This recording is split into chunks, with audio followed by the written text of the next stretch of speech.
ازيكم يا حلوين عاملين ايه؟ تعالوا بقى نعمل ايه، نعمل شوية كشري. شوية كشري مصري كده هوت ملهمش حل. بصوا انا متعودة ان انا لما باجي اعمل كشري ببقى مثلا ايه، يعني انا مثلا ايه بكرة هعمل كشري فاجيب عدس النهاردة وانقعه من بالليل لحد تاني يوم، ما بسلقش العدس ده خالص.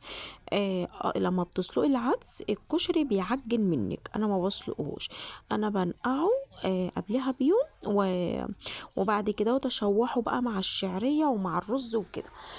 لكن انا مثلا زي دلوقتي كده هوت اللي هو ساعة الفطار. كل سنة وانتم طيبين، يا رب يجعلوا رمضان وش الخير والسعادة عليكم يا رب، حق جاه النبي. فلما بص بقى انا دلوقتي عايزة هعمله دلوقتي حالا. فبعمل ايه بقى؟ وما نقعتش العدس قبلها بيوم. جبت حلة مية وغليته غليت المية على النار، وبعد كده وطفيت على المية، وبعد كده سقطت العدس، وبعد كده غطيته. البخار بتاعه والميه السخنه هي اللي هتسوي لي العدس. يعني فهمت انا عملت ايه؟ انا ما بعملش الكشري الا كده اهو. لا اما انقع العدس قبلها بيوم، لا اما ان انا اغلي ميه واحط العدس والبخار والميه السخنه هي تسوولي بقى من غير ما مولع عليه. دلوقتي انا قطعت بصل طرنشات، طرنشات زي ما انت حابه، او قطع كبيره زي ما انت عايزه، بس اهم حاجه ما تكونش تخينه، تكون رفيعه. وبعد كده هو جبت معلقه نشا كبيره، وبعد كده هو النشا هو اللي هيحمص لي البصل، يعني هيخلي التقليه مقرمشه، مش طريه بقى ودبلانه، لا هيخليها مقرمشه. اهم حاجه في الكشري التقليه، انتوا عارفين اللي بيحل الكشري اصلا التقليه. فبعد كده هو اتحطيت شويه زيت حلوين. طبعا الزيت دوت انا مش هستغنى عنه، الزيت ده اللي انا هعمل بيه صلصه الكشري، وهعمل بيه الكشري، وهعمل بيه كل حاجه. ماشي. وبعد كده هقوم مطلعه. اهم حاجه لما تطلعوا التقليه البصل، ما تطلعوش ولا على ورق ولا على مناديل، تطلعوه على مصفى. ليه بقى؟ لا اما مصفى لا اما صينيه عاديه ستانلس. ليه؟ علشان المناديل والورق بيخليه طري، بيطريه، بيشرب الزيت ويقوم مطريه. فاحنا مش عايزينه طري، احنا عايزينه مقرمش. ماشي. وبعد كده بعد كده هنعمل ايه دلوقتي؟ والمكرونه انا سلقه مكرونه سباكيتي وسلقه مكرونه صغيره. انا تقريبا ما صورتش معاكم المكرونه. المكرونه السباكيتي ومكرونه صغيره انا سلقاهم، اللي هو السلق العادي اللي انتم متعودين عليه. وبعد كده رحت شاطفاه تحت الحنفيه. وبعد كده بجيب معلقتين زيت كبار، واقوم حطاهم مقلباهم في المكرونه المسلوقه، بقلبهم في المكرونه المسلوقه اللي انا شطفتها وحطيتها في المصفى. بجيب معلقتين زيت واحطهم. عارفه لو قعدت المكرونه المسلوقه ديت بالزيت كده هو في التلاجة اسبوع، استحالة ولا تطلع ريحة، ولا طعمها يغير، ولا تبوظ منك ابدا ابدا. فدي طريقة المكرونة بتاعة الكشري. وبعد كده خدت الزيت اللي انا عملت منه التقلية، صفيته، وبعد ما صفيته خدت منه جزء للصلصة اللي انا بعمله دلوقتي. حطيت معلقة طبعا ايه، صلصة الكشري معروفة بالثوم، ثوم وخل.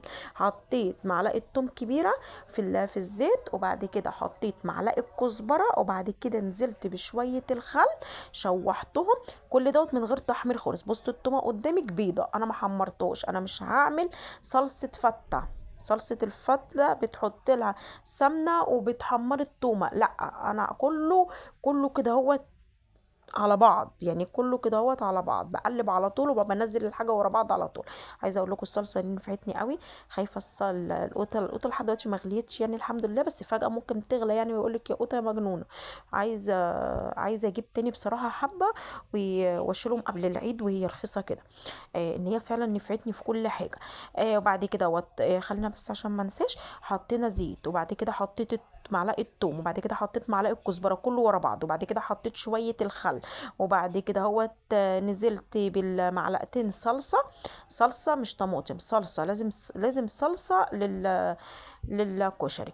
وبعد كده حطيت معلقتين صلصه، وبعد كده نزلت بكيسين الطماطم اللي عندي، وبعد كده نزلت بالكمون، كشري يعني كمون وملح وفلفل اسود، ماشي. وبعد كده حطيت كوبايه ميه، وبعد كده ركنتهم على بعض يتسبكوا مع نفسهم.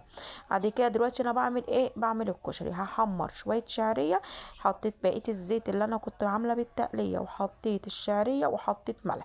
اهم حاجه في تحمير الشعريه يعني حتى الرز العادي اللي انت هتعمليه، اما تيجي تعملي شعريه حطي ملح. ليه حطي الملح؟ علشان لون الشعريه كله يبقى متوحد، يبقى كله لون واحد. وبعد كده نزلت بالرز، وتشويح بقى، تشويح تشويح تشويح. كل ما هتشوحي الرز عمره ما يطلع منك معجن، الرز والعدس. هتحطي، وبعد كده انا هشوح الشعريه بالرز، وبعد كده هنزل عليهم بالعدس، حتى بقى منهم حبه عشان كنت عامله نص كيلو عدس. اكتر حاجه بحبها كتير في الكشري العدس والشعريه مش الرز، يعني العدس والشعريه كتريهم، الكشري يبقى تحفه. العدس اللي هو بقى انا مش هرمي، انا هحطه في كيس وهحطه في الفريزر مره تانية يبقى جاهز عندي. يعني فاهمين قصدي اعمله ازاي؟ انا عارفه دلوقتي حد هيطلع يقول لي ايه يعني انت بتعملي ايه؟ ما احنا عارفين الكشري بيتعمل ازاي واحنا عارفين طريقته. انا مش بعلمكم الاكل، انا بوريكم يعني ايه انا بعمل ايه كل يوم، الروتين بتاعي اليومي. لكن انا مش بعلم الاكل. وفي نفس الوقت اللي ما عندوش فكره، او مثلا ما جربش الكشري، او جربه مثلا بطريقه، فانا بقول لك جربي بالطريقه دي يمكن تعجبك.